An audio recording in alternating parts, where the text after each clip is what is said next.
Hello, मेरा नाम jasmine है और आज मैं यहाँ पे आपके सामने हूँ अपनी सेकंड वीडियो को लेकर। तो जैसे कि मैंने अपनी प्रीवियस वीडियो में आपके साथ शेयर किया था कि मैं आपको सेकंड वीडियो में बताऊंगी how to become a registered nurse in New Zealand. तो मैं आपको स्टेप बाय स्टेप इसके साथ जो हमारा प्रोसेस है वो मैं आपके साथ शेयर करूंगी। अगर आपको कोई भी क्वेरी होगी तो प्लीज़ आप कमेंट करके मेरे से पूछ सकते हो। तो चलिए हम स्टार्ट करते हैं अपने फर्स्ट स्टेप से। तो फर्स्ट स्टेप हमारा है CGFNS। CGFNS में क्या होता है, इसमें हमारे जो रजिस्टर्ड नर्स के जो डॉक्यूमेंट्स होते हैं वो असेसमेंट के लिए जाते हैं। तो इसमें आपके लिए जो है ID प्रूफ भी इसमें बहुत इंपॉर्टेंट है, जो कि आपके पास होना चाहिए। तो ID प्रूफ में आपके पास या तो आपका पासपोर्ट होना चाहिए, ड्राइविंग लाइसेंस, अगर आप मैरिड हो तो married certificate, and at last अगर आपके पास आपका ड्राइविंग लाइसेंस नहीं है तो आप अपना इंडिया वाला आधार कार्ड भी यूज़ कर सकते हो। तो CGFNS में जो हमारे डॉक्यूमेंट्स गए हैं रजिस्टर्ड नर्स के लिए असेसमेंट के लिए, तो इसमें ये है कि इसमें आपका जो है असेस किया जाएगा कि आप रजिस्टर्ड नर्स के लिए वैलिड हो या नहीं हो। इसमें आपकी असेसमेंट हो जाएगी। तो गाइस हम चलते हैं अपने सेकंड स्टेप के पास। तो सेकंड स्टेप हमारा है इंग्लिश रिक्वायरमेंट। तो इंग्लिश रिक्वायरमेंट में यहाँ पे हमारे पास या फिर OET या फिर IELTS, मतलब आपने OET की होगी तब भी आप एज ए RN यहाँ पे अप्लाई कर सकते हो, अगर IELTS की होगी तो भी आप अप्लाई कर सकते हो यहाँ पे। तो मैं आपको OET के बारे में बताना चाहूँगी कि OET में मेनली आपके पास क्या है कि जो आपकी राइटिंग है उसमें C+ स्कोर होना चाहिए, ठीक है।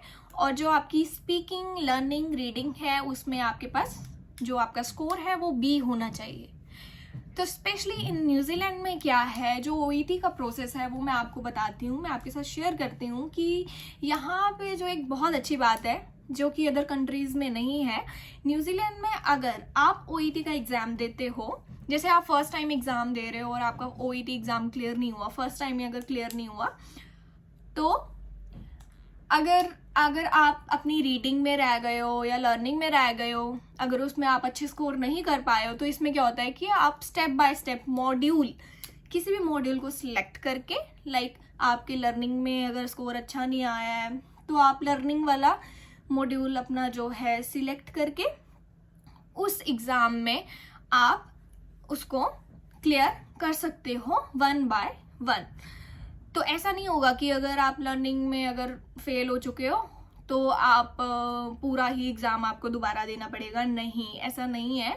आप एक एक मॉड्यूल को चूज़ करके आप उसको क्लियर कर सकते हो, लेकिन इसमें टाइम लिमिट होती है। तो इसमें ये जो है 12 मंथ्स के अंदर आपको कंप्लीट करना होता है, ठीक है। और सबसे बड़ी बात है कि ये जो फैसिलिटी है स्पेशल OET के इसमें, इन केस में, तो ये सिर्फ न्यूजीलैंड में ही ऐसा है। यही जो एक कंट्री है जो ऐसा करवाती है, अदरवाइज ये कहीं ऐसा होता नहीं है कि OET का पहले लर्निंग, राइटिंग ये आपने एक एक मॉड्यूल करके दे दिया। बट यहाँ पे ऐसा है कि आप ऐसा कर सकते हो। तो गाइज चलो अब चलते हैं हम अपने थर्ड स्टेप पे। तो थर्ड स्टेप में आपको मैं ये बताऊंगी कि आप रजिस्टर्ड नर्स कैसे बन सकते हो यहाँ पे, ठीक है। तो इसमें आपके लिए जो आपका CGFNS जो हमारा फर्स्ट स्टेप है, उसमें हम अपने जो डॉक्यूमेंट्स हैं वो हमने अपनी असेसमेंट के लिए भेज दिए हैं। तो CGFNS क्या करती है, इसमें ये हमारी, जैसे मान लो कि आपने बाबा फरीद यूनिवर्सिटी से की है या HPPNRC से की है अपनी ग्रेजुएशन या डिप्लोमा जो भी किया हुआ है, तो वो लोग वहाँ से अपना कॉन्टैक्ट बना के, या फिर वो मेल के थ्रू या फिर वो अपना फ़ोन के थ्रू या लाइक किसी भी मेथड के थ्रू वो आपसे वहाँ से जो आपकी रजिस्टर्ड नर्स की जो लाइसेंस है उसके बारे में कंफर्मेशन करते हैं कि ये रजिस्टर्ड नर्स है या वैलिड है या कुछ घपला तो नहीं है। तो चलो, वैसे घपला तो नहीं होता है, ठीक है। जो रजिस्टर्ड नर्स का जो लाइसेंस है वो इतना ईजिली मिलता नहीं है, ठीक है। तो नो वरीज। तो और उसके बाद वो आपका जो एक्सपीरियंस है वो भी मैटर करता है कि आपको कितने साल का एक्सपीरियंस है। तो इसमें मैक्सिमम जो है 1800 आवर्स का जो आपके पास जो एक्सपीरियंस होना चाहिए, मीन्स 1 ईयर का जो एक्सपीरियंस इसमें वैलिड होता है, ठीक है। वो भी आपका असेस करते हैं। जैसे कि मान लो कि आपने किसी भी हॉस्पिटल में किया है काम, जैसे प्राइवेट हो गया या गवर्नमेंट हो गया, कोई भी, है ना। तो मतलब उसमें अगर 1800 आवर्स अगर आप कि आज बन रहे हैं तो दैट्स फाइन, ठीक है। तो उसके बाद हमारा जो प्रोसेस है वो है हमारा एजुकेशन। तो मेनली एजुकेशन के लिए तो it's a very important topic, कि इसके लिए यही है कि मतलब मैं बोलूँगी कि जैसे लोग बोलते हैं कि जीएनएम वालों के लिए नहीं होता है ये प्रोसेस, जीएनएम वाले नहीं जा सकते, ये जो अफवाहें उड़ाई होती है ना लोगों ने, तो ऐसा बिल्कुल भी नहीं है। सभी लोग आ सकते हैं, जैसे जिन्होंने जीएनएम की है, बीएससी की है, मास्टर्स की है, तो वो सभी लोग जो हैं अप्लाई कर सकते हैं, ठीक है। तो उसके बाद अगर आपने अप्लाई कर दिया है, ठीक है, न्यूजीलैंड के रजिस्टर्ड के लिए, तो आप वहाँ से भी अपना जो है CGFNS के लिए अप्लाई कर सकते हो। तो CGFNS क्या करता है, CGFNS अगर आपकी असेसमेंट कंप्लीट कर देता है तो वो जो आपके डॉक्यूमेंट्स हैं वो न्यूजीलैंड नर्सिंग काउंसिल के पास भेज देता है, ठीक है।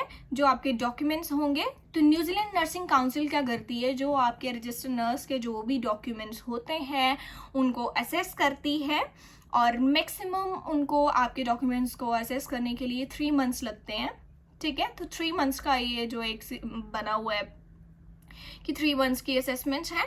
उसके बाद 3 मंथ्स के बाद वो डिसीजन लेते हैं, आपके पास जो है डिसीजन लेटर रिसीव होता है, ठीक है। अगर आपका वैलिड होगा और सब डॉक्यूमेंट्स आपके प्रॉपर होंगे तो आपको जो है डिसीजन लेटर आता है, ठीक है, थ्रू मेल या थ्रू पोस्ट। तो इसमें क्या होता है वो आपको बताएंगे कि आपको CBT एग्जाम करना पड़ेगा और OSCE एग्जाम करना पड़ेगा। तो ये जो 2 टेस्ट हैं ये बहुत बहुत इम्पॉर्टेंट हैं और बहुत इजी भी हैं, तो इसमें आपको वरी करने की ज़रूरत नहीं है कि हम लोग अब CBT oh my God like NCLEX, but ऐसा कुछ भी नहीं है। ये जो CBT और OSCE जो एग्ज़ाम है वो NCLEX की तरह बिल्कुल भी नहीं है, तो आपको डरने की ज़रूरत नहीं है। इसमें बहुत ईजी क्वेश्चंस पूछे जाते हैं, और इसका जो क्राइटेरिया है, स्टडी मटेरियल है मेरे पास, तो वो भी मैं आपके साथ अपनी 3rd वीडियो में शेयर करूँगी।